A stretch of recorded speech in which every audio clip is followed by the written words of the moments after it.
I hurried to prepare to leave for Machu Picchu, the floating city of the lost Inca Empire. I once went to a Peru Scotia bank and tried to withdraw dollars. Yesterday, the guest house staff advised me that it would be good to withdraw around $1,500 in cash and kept it.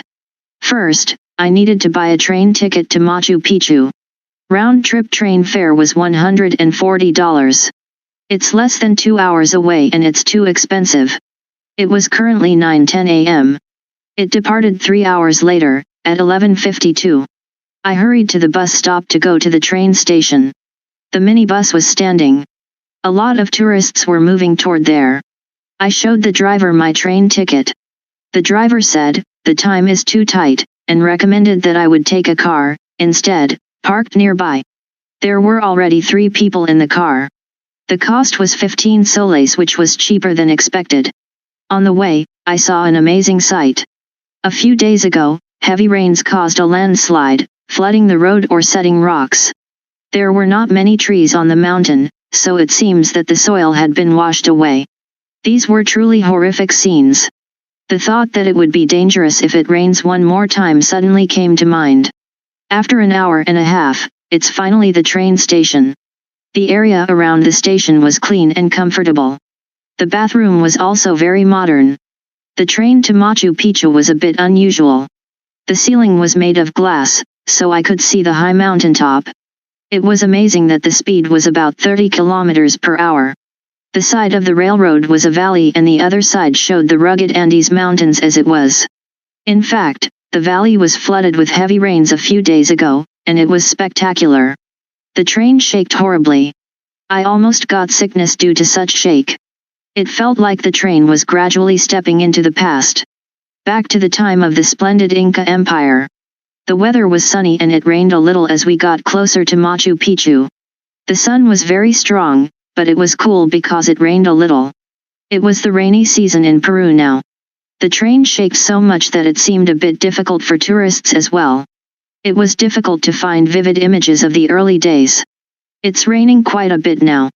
The weather was fickle. It would be nice if it didn't come too much, but... Finally Machu Picchu. It rained very hard. First I had to buy an entrance ticket. 152 soles. I had only dollars in my pocket. They only accepted the Peruvian currency, the sol. I ran to the nearest dollar exchange counter. I also needed to buy a bus ticket to Machu Picchu. $24 round trip.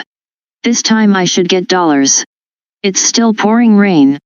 The bus started even though there weren't many people on board. The bus ran very fast. It's terrifying.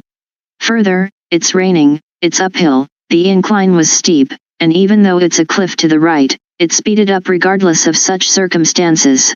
After driving for almost 30 minutes, I finally arrived at the entrance to Machu Picchu. As I got closer to the entrance, the weather was completely changed into be clear as if it had not rained at all. The valley was overflown with water. The whole world was looked down. Tickets were checked at the entrance. The explanation of the Machu Picchu guider was impressive. You can't use the toilet from here. After walking for a while, I could see Machu Picchu at a glance. It was located on the top of the mountain. It's like a fortress prepared for any invasion. Even the Inca researchers had not known what the structure was intended for. I was just guessing that it looked like it was prepared for any invasion. Lima was quietly grazing. It looked peaceful. It was so stunning views of Machu Picchu from the top of the mountain. It was mysterious how such a building could be built in a high mountain area. Below, the rugged mountains of the Andes were splendidly boasting their majesty. Machu Picchu was slept in the mountains until it was discovered in 1911 by Hiram Bingham. Unlike the ruins of the Inca Empire, which were mostly destroyed after the Spanish conquest, Machu Picchu was found preserved almost close to its original form and brought to us a great sensation. Known as the Lost Air City, travelers from all over the world gathered to see it. I would be one of them, too. I stayed here for about an hour and a half. And then I got back. When I got on the train, I got a free evening snack from the train. I was a little hungry even though dinner time was ambiguous, but it was too delicious to me. It was simple dinner which consisted of sandwiches, drinks and snacks. The way which I got back to was a little more pleasant because I was already used to it. The next destination was not fixed yet, but I did not have to worry about it. I just felt that once I got to Cusco and then I would decide the next destination according to each circumstances. The flooding in Machu Picchu Valley was truly shocking. It made me feel like that it would be the wrath of the destroyed Inca Empire.